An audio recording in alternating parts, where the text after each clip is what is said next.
Hey y'all, it's your friendly neighborhood therapist, and it is February 5th, 2025, so day 5 in our series of lesser known facts and lesser known people of the culture. But up first, shirt check.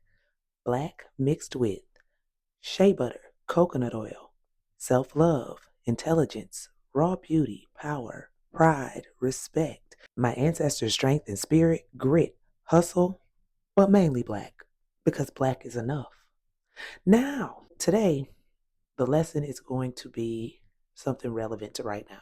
Now, I know plenty of people probably have been looking into this a little bit more, but I think there are some things that, people may not know. We all know that Beyonce Giselle Knowles Carter won for Best Country Album of the Year with Cowboy Carter at this year's Grammys, which has a lot of people in an uproar.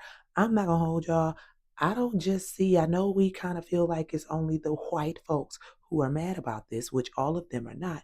But I see a lot of black folks upset about it too. I see a lot of people saying she's undeserving of that award in that particular category because the album was not country, which she herself said, this ain't a country album. Don't put me in a genre. Stop boxing people in, which I agree with.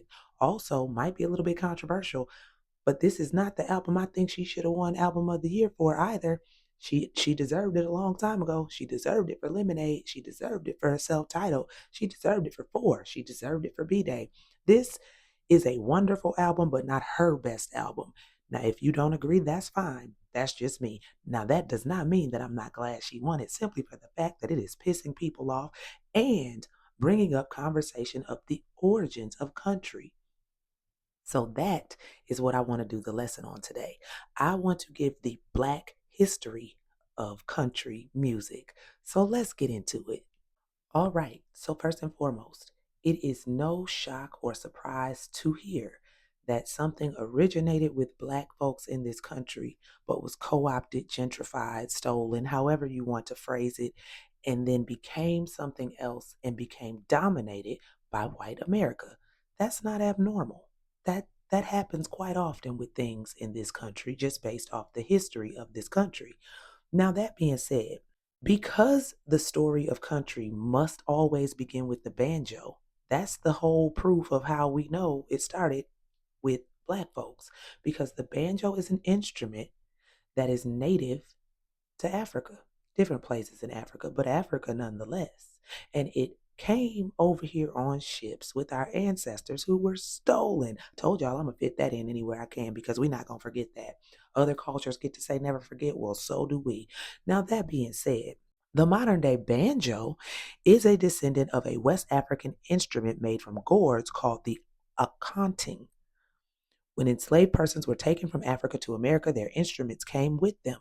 For 400 years, enslaved people created their own music, hymns, spirituals, and field songs, all with roots in African music.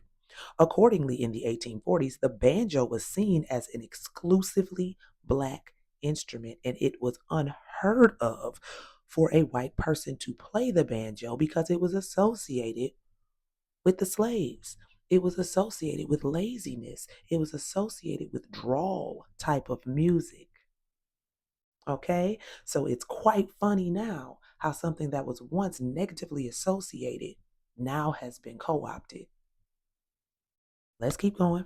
So, in the 1850s, minstrel shows came into raging popularity. These shows were a terribly racist form of satirical entertainment in which white people would dress in blackface to mock black people and black culture, performing the music and dance of enslaved people with instruments such as the aforementioned banjo. The shows portrayed African Americans as lazy, stupid, and foolish, stereotypes that originated on the plantations and still linger as overarching prejudices towards black people. You know what was always interesting to me? How we got labeled as lazy when we was out there working fields and working for them, like we were doing all the work. So how we the lazy ones? But nonetheless, then, somewhat unintentionally, minstrel shows introduced the banjo to white audiences in a palatable way, such that the banjo was quickly appropriated by white people. Thus, the minstrel show laid the groundwork for the rise of what was then called hillbilly music, roughly around the 1920s. Now, let's be clear. If we go based off class, upper class white folks looked at hillbillies like they wasn't nothing either. Let's be real clear. There were stratospheres of whiteness, okay, and all whiteness wasn't created equal at one point. Depending on what type of white you were, where you resided, and how rich or poor you were, you wasn't looked at no better. You were just white. Now, that said, do you see the connection? Hillbilly music stems from something very racist, the minstrel show. But hillbilly music also incorporated the elements of what the slaves, the Africans, the people who were brought here, what they already were doing. Okay? So hillbilly music was a more palatable form of what the African ancestors of ours already were doing. Now, hillbilly music would much later be renamed country and become the music of the South. Hillbilly music was not solely centered around the banjo.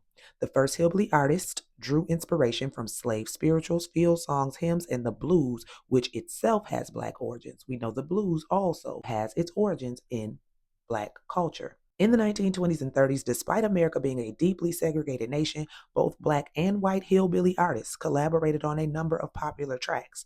According to Patrick Huber, a history professor at Missouri University of Science and Technology, nearly 50 African American singers and musicians appeared on commercial hillbilly records between those years.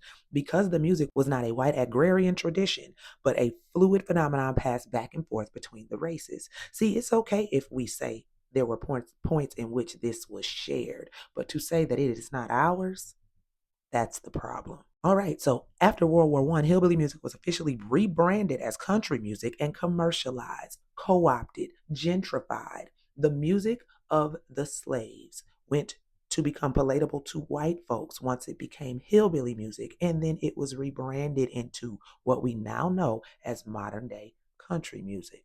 You see how that trajectory happened? It's also important to note that Negro spirituals sung by enslaved African Americans were categorized as the oldest American folk songs. And thus, because country music is a descendant of blues and folks music, which I just kind of gave you a trajectory of, the Black musical tradition in the genre extends to the 17th century, well before the genre's established 1920 roots. So, just like the oral histories that are passed down within a culture that often get lost if people stop telling the stories, country music or folk music, slave spirituals, all these things, they were passed down. They were passed down and heard by others within the white community and then co opted, taken. And the Black people who created it were often not recognized. Now, when you consider the so called father of country music, Mr. Jimmy Rogers, who is a white man, his stylings, his bluesy stylings, were not self developed. Rather, Rogers, a white Mississippi born artist, openly admitted that he learned how to play the banjo and the guitar as a teenage high school dropout from the Black people who worked on the railroad alongside him. And his trademark yodel that blended blues, European yodeling, and a falsetto popularized by African American singers was a result of this on the spot education. He he never denied this, yet others will to this day. So you can't say you started something if everything you learned about it came from people who were already doing it. That's like Columbus coming over here saying he discovered this country and people was already here. You can't discover something that people already inhabit, sir. Nonetheless, big record labels wanted to sell country music but couldn't do so if it was integrated. Thus, Black artists on previous famous records received no recognition, and the covers were sold with white stand ins. Suddenly, country music became marketed as white music. White audiences then adopted country music as their own, and as they moved north, white Southerners brought country with them, further spreading the notion that country was white music. Meanwhile, Black artists, musicians, and their contributions were effectively erased in the white mainstream from their own genre. So, a few Black artists that you may not have ever heard of, but who are the foundation of country music. Deford Bailey was one of the first Black musicians to gain recognition and was the first to play the Grand Ole Opry, which was a very big deal for country musicians. His harmonica playing style greatly influenced the country musicians that followed him. He is the reason why the genre expanded its reach from East Tennessee to Chicago's broad Midwestern shoulders. Again, he was the first ever performer introduced on the then newly named Grand Ole Opry radio show in 1927. So the first performer on the Grand Ole Opry radio show was a Black country artist. Succeeding Bailey was Charlie Pride. Pride was the first black artist to be inducted into the Country Music Hall of Fame and is often referred to as country music's first black superstar. Let's clarify that. Their first recognized black superstar. Because as I have already said, black artists got erased even though they were the origins at the beginning of the genre, even though they shared it with their white counterparts, and even though they were on most, if not all, of those original hillbilly tracks and country tracks that people were listening to. As far as women, Linda Martell, she was recently on Beyonce's Cowboy Carter album, but she is the first black woman that country recognized. Not that was in it, but that was recognized. Considered the first commercially successful black female artist in the country music field and the first to play the Grand Ole Opry, but she too was pushed out of the genre in order to whitewash it. So you see, it's easy to say that something started where it did not start if you don't truly know the people of the origins of it because they were erased. That's very easy to do. And let's be clear, when we are talking about country music, we are specifically talking about Southern.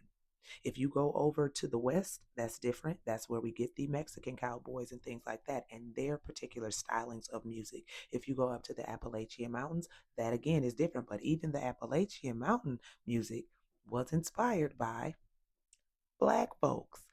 All right, y'all. That's all I got for today.